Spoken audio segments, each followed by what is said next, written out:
మీ ఎలాంటి వ్యాపార ప్రకటనలకైనా వెంటనే మా ఛానల్ సంప్రదించండి. నమస్తే. ఈరోజు మన స్టూడియోలో ప్రముఖ తంత్ర జ్యోతిష్యులు, జ్యోతిషరత్న, జ్యోతిష సామ్రాట్ చింతా రుక్మాన్ గదరావు గారు మనతో ఉన్నారు. సో గురువు గారితో మాట్లాడేద్దాం. నమస్కారం గురుగారు. మాతృదేవోభవ, పితృదేవోభవ, ఆచార్య దేవోభవ. ఓం నమో మాందీశ్వరాయ నమః. గురుగారు, ఆగస్ట్ నెల విశేషంగా శ్రావణ మాసం, వృషభ రాశి వారి పరిస్థితి ఎలా ఉండబోతుంది? ప్రజెంట్ వీళ్ళ టైం ఎలా నడుస్తుంది? గ్రహాల అనుకూలత ఎలా ఉంది? ఎలాంటి జాగ్రత్తలు తీసుకుంటే బాగుంటుంది అంటారు?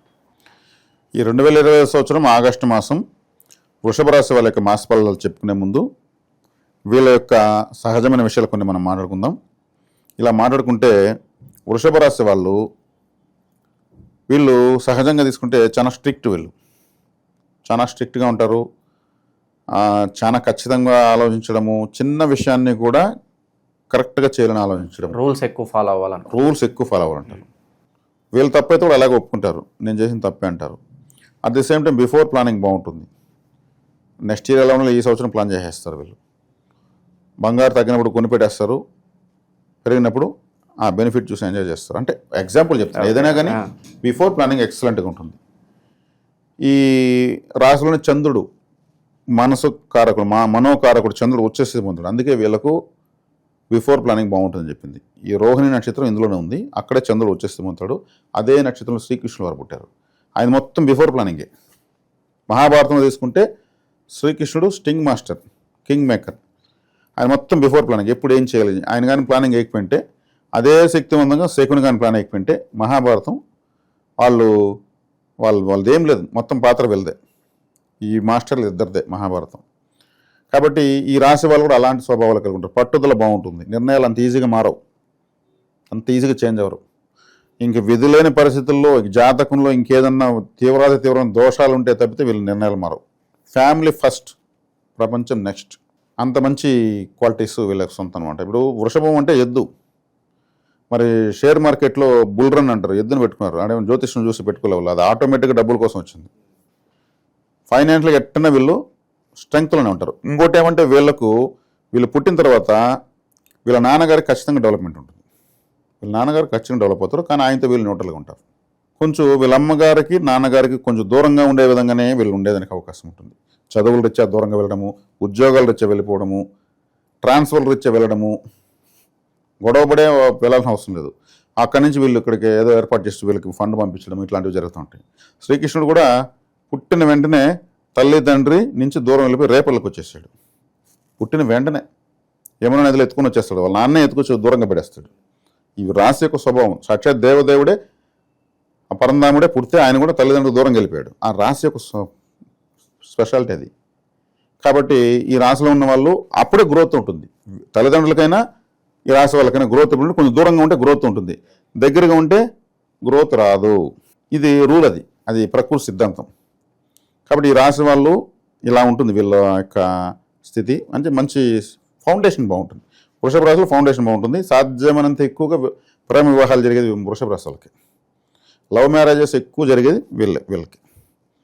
శ్రీకృష్ణుడు వాళ్ళకి కూడా ఆయనకి ప్రేమ అనేది ఎక్కువ కదా, ఎక్కువ మంది స్త్రీ వశీకరం కదా. 16,000 మంది గోపికలు, 8 భార్యలు అంటారు కదా ఆయనకి. అంటే రోహిణి నక్షత్రము చంద్రుడిది, చంద్రుడు అక్కడ వచ్చేసి పొందుతాడు. చంద్రుడు వశీకార ప్లానెట్ కాబట్టి వీళ్ళని చూద్దాం అనిపించడం, వీళ్ళతో మాట్లాడదాం అనిపిస్తుంది, వీళ్ళతో కూడా ఉండాలనిపిస్తుంది అనమాట. అది బై బర్త్ వచ్చినటువంటి ఈ రాశి యొక్క స్వభావం. అది దేన్ని ఇక్కడ తప్పని దానికి లేదు, అది ప్రకృతి సిద్ధాంతం. జ్యోతిష్ శాస్త్రంలో అవి సిద్ధాంతాలు అది తెలియజేస్తాయి.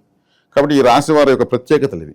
వీళ్ళకి బలహీనతలు ఏమంటే ఎటువంటి పరిస్థితులను అడ్జస్ట్ కాకపోవడం, స్ట్రిక్ట్గా ఉండిపోవడం, కాంప్రమైజ్ కాకపోవడం, ఒక ఆర్మీ ఆఫీసర్లాగా ఉండడం. అది అన్ని సందర్భాల్లో కరెక్ట్ కాదు. అప్పుడేమవుతుంది, కొన్ని సందర్భాల్లో ఈ క్లిష్ట పరిస్థితుల్లో కూడా మారకుండా ఉండేట, నేను ఇంతే అంటే ఎట్లా, మొండిగా ఉండేట, మోనార్గా ఉంటే ఎట్లా అనేదానికి కొంచెం ఇబ్బంది అవుతుంది. అయితే అవుతుంది, నేను ఎంతో బాధనే పడతాను, నేను నా నిర్ణయంలో మార్పు లేదు. కుటుంబ చట్టము అనేది అంత స్ట్రిక్ట్గా పెట్టుకుంటారు వీళ్ళు. కాబట్టి ఈ మాసంలో వృషభ రాశి వాళ్లకు ద్వితీయంలో గురువు శుక్రుడు బాగున్నారు, లాభంలో శని, దశమంలో రాహు బాగున్నారు. వాడికి 4 గ్రహాలు ఫేవర్ అయినాయి. అదేవిధంగా వీళ్ళకు ఇక 4 రవి స్వస్థానం. ఈ రాశికి రవి శుభగ్రహమే. రవికి చంద్రుడికి ఏకరాశాధిపత్యం వస్తుంది కాబట్టి అన్నిటికీ 2 రాశులు ఉంటాయి గ్రహాలకు. రవికి చంద్రుడికి ఒక రాశి వస్తుంది. 4వ ఇంట్లో ఉండడం మంచిదే. ఇక కాలపురుషునికి 3వ రాశి అయినటువంటి మిథున రాశి 3వ రాశి, ఆ అధిపతి బుధుడు ఈ రాశికి 3లో ఉన్నాడు. మేషం నుంచి 3వ రాశి మిథున రాశి కాలపురుషునికి, వృషభ రాశికి ఇప్పుడు గోచరంలో 3లో ఉండడం అది మంచిదే. తీరా చూస్తే ఓవరాల్గా వీళ్ళకి ప్లానెట్స్ అన్ని బాగున్నట్టే. ఇంకా బాగలేని గ్రహం గురించి మాట్లాడుకున్న ఒకటే, మాట్లాడుకున్న ఒకటే. వృషభ రాశి వాళ్ళకి సూపర్. ఇంకా ఈ ఫలితం ఉంటుంది, ఈ ఫలితం లేదని కాదు, అన్ని ఫలితాలు వీళ్ళకు ఉంటాయి. జనరల్గానే వీళ్ళు ముందుగా ప్లానర్స్ బిఫోర్ ప్లానింగ్ బాగుంటుంది, దాని తర్వాత గోచారం బాగుంది. ఇంకా మీకు వివాహాలు తీసుకో, ఉద్యోగాలు, వ్యాపారాలు, ట్రాన్స్ఫర్లు అన్నీ ఏదైనా తీసుకో, ఇది ప్రత్యేకించి మీరు క్వశ్చన్ నేను అడగాల్సిన నేను మీకు చెప్పాల్సిన అన్నీ రన్నింగ్లో ఉన్నాయి, స్వింగ్లో ఉన్నారు వీళ్ళు. సో చాలా వరకు మంచి ఫలితాలు ఉన్నప్పటికీ సాధారణంగా శత్రువులు ఎక్కువ పెరుగుతూ ఉంటారు, నరదృష్టి పెరుగుతూ ఉంటారు. శత్రు జయం కలగడానికి, ఈ నరదృష్టి పోవడానికి ప్రత్యేకంగా వీళ్ళ కోసం ఏదన్నా రెమెడీ చెప్పండి గురుగారు. శత్రుజయం కలగడానికి అంటే వీళ్ళకి 6వ రాశి అయినటువంటి శత్రుస్థానమైనటువంటి తులారాశి, తులారాశి కదా ద్వితీయంలో ఉన్నాడు. ద్వితీయంలో ఉన్నప్పుడు ఏముందంటే ఇక్కడ బాగానే ఉన్నాడు, శత్రుజయం అయితే కలుగుతుంది. అంటే రాశ్యాధిపతి 6వ ఇంటి వాడు ద్వితీయంలో మిత్రస్థానంలో ఉన్నాడు. కాబట్టి శత్రుజయం కలగడానికి ప్రత్యేకమైనటువంటి రెమెడీ, ఇప్పుడు ఏదో శత్రు బాధలు విపరీతంగా ఉన్నాయని ఏం లేదు. వీళ్ళ దగ్గర డబ్బు ఉంటుంది, డబ్బు చూస్తే డబ్బు ఉన్న చోట, ఇప్పుడు బెల్లం ఉన్న చోట ఈగలు మోసతాయి అన్నట్లు వీళ్ళ దగ్గర ఏదో ఒక సౌకర్యం వీళ్ళ శత్రువులు కావాల్సి ఉంటుంది అని ఈ ప్రస్తుత గోచార ప్రకారం చెప్పొచ్చు. కాబట్టి ఇప్పుడు శత్రు బాధ ప్రస్తుతం అధికంగా లేదు. ఒకవేళ శత్రువులు ఉంటే కూడా వాళ్ళకి వేరే పనులు ఏదైనా పడతాయి. ఇప్పుడు మనం మన పనులు లేసి ఆయన పట్టించుకునే అవసరం మనకి ఎందుకు, మంద పోతా ఉంది ఇక్కడ అనే పరిస్థితి వస్తుంది. ఎందుకంటే శత్రువులు నిర్జించడంలో శుక్రుడు ఆయన మృత సంజీవని విద్య తెలిసినవాడు, మళ్ళీ బతికించేస్తాడు. అందుకు ఆయన ద్వితీయంలో బలంగా ఉన్నాడు. కాబట్టి శత్రు బాధ అయితే ప్రస్తుతానికి లేదు, కాబట్టి దాని పరిహారం కూడా చెప్పాల్సిన లేదు. సో కొత్త పరిచయాలతో ఎలా ఉంటే బాగుంటుంది అంటారు? అంటే సర్కిల్ ఓవరాల్గా, అంటే నమ్మించి మోసం చేసే వాళ్ళు కూడా చాలా వరకు ఉంటారు కదా, ఓవరాల్గా వీళ్ళ నెట్వర్క్ ఎలా ఉంటే బాగుంటుంది అంటారు? నమ్మించి మోసం చేయాలంటే వీళ్ళు మోసపోరు. ఫస్ట్ పాయింట్, వీళ్ళు ప్లానింగ్ బాగుంటుందని చెప్పాను కదా, అంచనాలు బాగుంటాయి. కాబట్టి వీళ్ళు మోసపోయే దాంట్లో అంత అదే చెప్తాడు, వెర్రి పప్పలేం కాదు వీళ్ళు. ముందు వీళ్ళు అవకాశం ఇవ్వరు, దేన్ని ఎంతవరకు నమ్మాలో అంతవరకు నమ్ముతారు, ఆ కొలమానం బాగా వేయగలుగుతారు. దాని దగ్గర గ్రహస్థితి బాగుంది కాబట్టి ఇప్పుడు వీళ్ళకి నమ్మక ద్రోహాలు జోడిపి ఏదో దులిపి కష్టాలు వచ్చేది ఏం లేదండి. గ్రహస్థితి బాగున్నప్పుడు మనం నెగిటివిటీస్ పైన మాట్లాడుకున్నా ఫలితం లేదు. ఇంకా ఎలాంటి మంచి ఫలితాలు ఎంతకాలం కొనసాగొచ్చు అంటారు వీళ్ళకి? వీళ్లకు ఈ ఫలితాలు ఇంకా కూడా దీర్ఘకాలం కొనసాగుతాయి. ఎందుకంటే రాహువు 1.5 సంవత్సరం పాటు దశమంలో ఉంటాడు, 2.5 సంవత్సరం పాటు శని లాభంలో ఉంటాడు, సంవత్సర కాలం పాటు గురువు ద్వితీయంలో ఉంటాడు. ఇక బుధుడు శుక్రుడు తరచూ శుభఫలితాలు ఇస్తూనే ఉంటారు. కాబట్టి వీళ్ళకు ఇంకా దీర్ఘకాలికంగానే ఉంది, 2 సంవత్సరాలకు పైగానే వీళ్ళకు అనుకూలమైనటువంటి గోచారం ఉంది. దీర్ఘకాలిక గ్రహాలు బాగున్నాయి. ఓకే, మొత్తం పరిస్థితులన్నీ బాగానే ఉన్నాయి. బట్ విశేషంగా దైవారాధన విషయంలో ఎక్కువగా ఎవరిని ఆరాధించి పరిహారాలు చేసుకుంటే బాగుంటుంది అంటారు? దైవారాధన విషయంలో తీసుకుంటే వీళ్ళు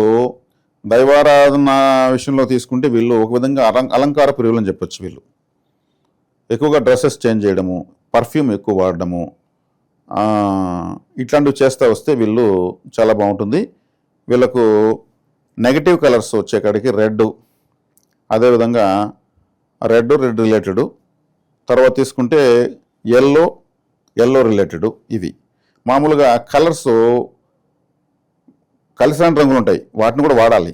కలిసిన రంగులు వాడరు. ఎలా వాడాలంటే అండర్వేరు ఇట్లాంటివి వేయాలి, నెగటివ్గా వాడాలి, కనపడండి లో దుస్తులు వాడాలి. ఫేవరెట్ కలర్స్ని పైకి ఎలివేట్ చేయాలి. కాబట్టి వీళ్ళు ఏదైనా ఎవరు ఏ రాశి వాళ్ళని సరే ఆ రాశి సంబంధించినటువంటి కలిసిన రంగు కూడా దాన్ని లో దుస్తులు అండర్వేరు ఇట్లాంటివి వేయాలి. దాని ప్రాధాన్యత తగ్గించి దాన్ని ఉపయోగించుకోవాలి. మనం వృషభ రాశి చెప్పేటప్పుడు అన్ని రాశులకి చెప్పేస్తున్నాం. దీన్ని కలిసిన రంగుని దాన్ని ఆ విధంగా చూడాలి. మళ్ళీ దాన్ని ఏం చేస్తాము, పారేస్తాం, తొందరలోనే పారేస్తాం. దాన్ని 10-50 సంవత్సరాలు వాడడం. కాబట్టి అటువంటి నెగిటివ్గా ఉన్న రంగుని నెగిటివ్గానే వాడి ఇది చేసుకోవాలి. ఇంక వీళ్ళకి ప్రస్తుతం తీసుకుంటే ఏదో వీళ్ళని ఎత్తుకు ముంచుకొస్తా ఉండేది ఏం లేదు.